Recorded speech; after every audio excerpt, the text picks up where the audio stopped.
آپ کے سامنے آہستہ آہستہ گورننس کی جو اصل شکل ہے وہ باہر آ رہی ہے۔ آپ نے کبھی ایسی چیزیں نہیں سنی ہوں گی مسلم لیگ نون کی حکومت میاں نواز شریف کی قیادت میں کہ کوئی کسی کو اس طرح کا کوئی پریشرائز کیا جائے، ایسے سول سرونٹس کو اس طرح کام کہے جائیں، بلکہ میں خیال کہ بشیر میمن صاحب نے اپنے اس ایک انٹرویو میں یہ بتایا ہے ہمارے وزراء کے حوالے سے کہ مجھے کبھی انہوں نے کچھ نہیں کہا۔ تو یہ بڑی بدقسمتی ہے کہ آپ اداروں کو استعمال کر رہے ہیں۔ ہمیں تو یہ پتہ ہے کہ 2 سال سے کیا ہو رہا ہے، لیکن اب عام عوام کو بھی پتہ چل رہا ہے، اب لوگوں کو ہمت بھی ہو رہی ہے کہ وہ بتائیں کہ جی کیا آپ دیکھیں، آپ وہ کیا ان کو مینڈیٹ دیا جا رہا ہے کہ جی میاں نواز شریف اور ان کی فیملی کو آپ ورچولی ون وے اور دی ادر ہال اپ کریں، جھوٹے کیسز بنائیں، جو بھی یہ ہمارا اس ملک میں یہی ہوتا ہے نا جی، جھوٹے کیسز بناتے ہیں، پھر کئی سال لگ جاتے ہیں اس میں ایگزونریٹ ہونے میں، اور آپ اس بنانے کے بعد ان لوگوں کو اتنا ملائن کرتے ہیں، میڈیا میں اتنی کریکٹر اسیسینیشن کرتے ہیں کہ افسوس ہوتا ہے، اور اس کو کون کمپنسیٹ کرتا ہے؟ کوئی بھی نہیں کر سکتا۔ اسی لیے جو ویسٹرن ممالک ہیں وہاں اس کی اجازت ہی نہیں ہے کہ جی جب تک آپ کا کیس کہیں رائپ ہو کے کہیں نہیں پہنچے گا تو آپ مسخروں کی طرح آ کے تو ٹیلی ویژن اسٹیشن پہ ذمہ دار لوگ جو ہیں بیٹھ کے تو آپ الزام تراشی نہیں کریں گے۔ تو سارا پول کھل گیا ہے۔ مجھے تو اس کا کافی حد تک دیکھیں، ظاہر ہے کہ ہم بھی گورنمنٹ میں رہے ہیں تو ساتھی ہوتے ہیں، دوست ہوتے ہیں، اور یہ بات چلتی بھی ہے، تو مجھے کافی چیزوں کا پہلے بھی معلوم ہو چکا تھا، لیکن ظاہر ہے کہ اگر میں نے سنا تو میں بھی اگر اسی طرح اس کو میڈیا میں کہتا کہ جی یہ ہو رہا ہے یا یہ ہو رہا ہے تو وہ پھر میں بھی انہوں کی طرح کر رہا ہوتا۔ اب آپ کے پاس ایک سالڈ ایویڈنس ہے کہ وہ کیا کہہ رہے ہیں، وہ خواجہ آصف صاحب کے بارے میں کیا کہہ رہے ہیں کہ جی آپ ان کے خلاف آرٹیکل 6 کا مقدمہ، آرٹیکل 6 کی اپنی ریکوائرمنٹ ہے کہ آپ آرٹیکل 6 کا مقدمہ آپ کیسے لگا سکتے ہیں، کن حالات میں۔ آئین میں اس کی بڑی کلیئر ایک ہے گائیڈ لائن موجود ہے اور ریکوائرمنٹ موجود ہے۔ تو بس یہ میں سمجھتا ہوں حکومت کا یہ موقف جو ہے کہ انہیں علم ہی نہیں ہے کہ ایف آئی آر درج ہوئی ہے، اور یہ کیا پاسبل ہے؟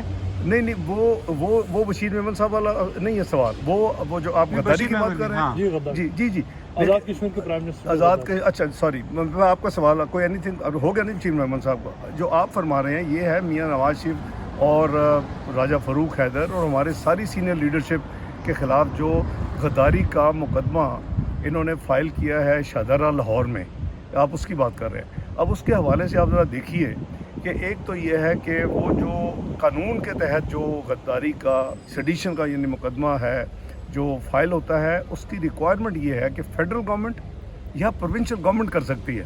اب ایک پی ٹی آئی کا جس نے فائل کی ہے، پہلے تو کہتے ہیں یہ انڈیپینڈنٹ، ہمیں پتہ ہی نہیں ہے، اب اس جس نے فائل کی ہے یہ ایف آئی آر وہ غائب ہو چکا ہے، اس کی photo former D G I S P R کے ساتھ ہے، وہ اس کی فوٹو جو ہے وہ گورنر اس وقت جو پی ٹی آئی کا پنجاب میں بیٹھے اس کے ساتھ ہے، اس کی فوٹو ایک وفاقی وزیر کے ساتھ ہے۔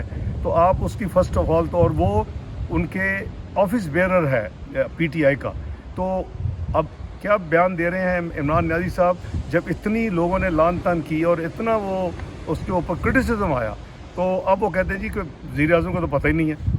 بھئی آپ کی کیسی حکومت ہے اور آپ کا کیسا ڈسپلن ہے، اور آپ کے لوگ جو چاہیں کر لیں، جدھر چاہیں جو کر لیں، تو وہ ایک تو یہ ہے کہ یہ تو ٹیکنیکلی یہ غلط ہوا ہے، یہ بنتا ہی نہیں ہے، اور نہ ہی دوسرا کون سا کانٹینٹ ہے جو سیڈیشن کہہ رہا ہے۔ آپ جو کہیں کہ آئین پہ عمل کریں تو وہ کیا سیڈیشن ہوتی ہے؟ آپ میاں نواز شریف کی تقریر یا ان لوگوں کی تقاریر جو سب کی تھیں، اس میں تو کوئی ایسا کانٹینٹ نہیں ہے جس کے اوپر آپ سیڈیشن کا مقدمہ فائل کریں اور جس کے اوپر آپ ایف آئی آر درج کروائیں۔ تو جو درج کرنے والے ہیں ایف آئی آر، ان کو بھی سزا ہونی چاہیے، ان کو بھی ان کے خلاف بھی ڈپارٹمنٹل ایکشن ہونا چاہیے۔ لیکن یہاں پرابلم تو یہ ہے کہ لاہور میں وہ چن کے لائے ہیں اپنا پولیس آفیسر CCPO، جس نے 7 یا 8 صفحے کے میں نے دیکھے ہیں ٹرانسفر پوسٹنگ کی ہیں 3-4 روز پہلے، پورے پنجاب میں الٹ پلٹ لاہور میں انہوں نے کر دیا ہے لوگوں کی جو پوسٹنگز کے حوالے سے۔ تو یہ میری سمجھ سے باہر ہے۔ آپ خود ہیں، پاکستانی ہیں، آپ مجھے بتائیں کہ پچھلے 5 سال میں کبھی آپ نے ایسا ایک واقعہ مجھے دکھا دیں، ہمیں دیکھیں کیا اس سے بڑی غداری کیا ہو سکتی ہے کہ آپ ملک کے نیشنل ٹیلی ویژن کے اوپر حملہ کروائیں اور اس میں مبارکیں دیں اور ریکارڈ پہ ہوں؟ اس سے بڑی غداری کیا ہو سکتی ہے کہ آپ ملک کی پارلیمنٹ کے لان کو جا کے قبضہ کر لیں؟ اس سے بڑی غداری کیا ہو سکتی ہے کہ آپ سپریم کورٹ کے جا کے اس کے یعنی کچھ حصے میں اپنے اس کو اپنے استعمال میں لے آئیں. تو یہ جو ساری چیزیں ہیں یہ آپ کے سامنے ہیں. اور پھر آپ پرووک کریں. آپ بجلی اور گیس کے بلوں کو جلاتے ہیں, آپ کہتے ہیں یہ میں نہیں پے کر رہا, آپ بھی نہ پے کریں. اور ویسے علیحدہ بات ہے کہ رات کو اپنا بل پے کر دیتے ہیں, عوام کو اکسا رہے ہیں کہ آپ پے نہ کریں. سیڈیشن وہ ہے, اور خود پے کر رہے ہیں تاکہ مجھے پینلٹی نہ پڑ جائے. آپ کہتے ہیں جی ملک میں پیسے نہ بھیجیں, ہنڈی کے ذریعے پیسے بھیجیں. آپ ملک کے یعنی میں نے اس کے خلاف بیان دیا, میں کہا تم جو کچھ کہہ رہے ہو عمران خان, یہ تم قانون کی خلاف ورزی کر رہے ہو, تم ان کو انلیگل طریقہ. پھر اس نے وہ وڈرا کر لی. میں آپ کو درجنوں بتا سکتا ہوں جی, آپ ٹیکس پے نہ کریں. آپ تو ان کی وہ اقدامات ہیں جو کہ سیڈیشن میں آتے ہیں, یعنی پرووکنگ دیز پبلک کہ جی آپ ورچولی بغاوت کریں اسٹیٹ کے خلاف. حکومت تو ہے ہی ہے نا جی, اسٹیٹ کے خلاف بغاوت ہے. تو ہم نے تو ان کے اوپر بھی ان کے مقدمات نہیں کیے. فیڈرل گورنمنٹ مقدمات کر سکتی تھی, ہم نے وہ بھی نہیں کیا. تو یہ ایک فرق ظاہر ہے آپ کے پاس گورننس کا کہ جی گورننس اس وقت کیسی ہے پاکستان میں. گورننس نام کا چیز ہی نہیں ہے, پرسنل وینڈکٹیونیس ہے. یہ دیتے ہیں, بلاتے ہیں سرکاری آفیسرز کو اور ان کو یہ کہتے ہیں. اب بشیر میمن صاحب نے کیا کہا ہے, انہوں نے کہا جی کہ میں نے تو نہیں کیا لیکن نیب نے کر دیا سارا کچھ.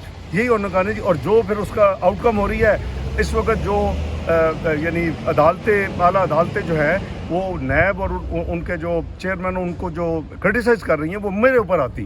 اس نے کہا جی میں نے وہ اس لیے نہیں کیا کہ کیونکہ ایک تو میرا ڈومین نہیں تھا. یعنی ان کو آپ کہہ رہے ہیں وہ کام کہہ رہے ہیں جو کہ ان کے ڈومین میں نہیں ہے. تو جو آپ نے بشیر میمن صاحب کی مثال دی ہے, دوسری بھی لگتا ہے ایسے ہے کہ ریاستی مشینری کو خاص طور پہ ٹارگٹ کر کے کچھ ممبران جو قومی اسمبلی یا سینٹ ہے ان کے خلاف استعمال کیا گیا ہے.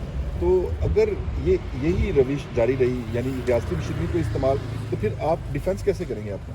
نہیں دیکھیں, یہ صرف ریاستی مشینری سے نہیں, یہ تو ہر کام میں ریاستی مشینری کو استعمال کر رہے ہیں. میرے پاس اس وقت لوگوں کے بزنس کمیونٹی کے, انہوں نے مجھے وہ اپروچ کر رہے ہیں کہ ان کو ونڈکٹیونیس میں ایف پی آر کو اب استعمال کیا جا رہا ہے.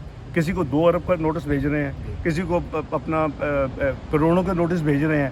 جو بھی ذرا سا بھی جس دیکھے گا, جو دیکھیں آپ 100% تو لوگوں کو اپنے ممبرز نہیں بنا سکتے. لوگوں کی ہر ایک کی اپنی اپنی سوچ ہے, اپنی سوجھ بوجھ ہے, اس کے مطابق وہ پارٹی کو پسند کرتے ہیں. اب ان کو پرابلم یہ ہے کہ ان کے پیچھے جو سروے آئے ہیں, ایک سروے آیا تھا آپ کو یاد ہوگا کچھ عرصہ پہلے, تو اس میں پاکستان مسلم لیگ نون کی 69% اس میں پاپولیرٹی تھی, اور پی ٹی آئی کی صرف 25% تھی, 6% پی پی پی کی تھی. ابھی آپ دیکھیں کہ 2 سال میں ملک میں جو مڈل کلاس کسی بھی یعنی کنٹری کی بیک بون ہوتی ہے, اور اس کا جتنی اسٹرانگ ہوگی, آپ ڈیولپ کنٹریز میں دیکھیں گے وہ اتنی اس کی اکانومی اسٹرانگ ہوگی اور اس کی ولنریبلٹیز کم ہو جاتی ہیں. اب اپنا پیپلز پارٹی نے قریباً 7% سے مشرف سے ٹیک اوور کیا مڈل کلاس کی پرسنٹیج پاپولیشن کی, اور وہ 8.6% پہ لے کے گئی. ہم نے 5 سال میں 8.6% سے اٹھایا, ہم 20% پہ لے گئے, 20.6% پہ لے گئے. ابھی بڑی بدقسمتی ہے کہ اس 2 سال کی اکنامک تباہی کی وجہ سے اور نان پرفارمنس کی وجہ سے, اور ملک میں معاشی ترقی کا پہیہ بالکل ختم ہونے کی وجہ سے وہ اب 7% پہ آ گئی. 2 سال میں 7% پہ آ گئی. تو یہ ہمارا حال ہے جی اس میں.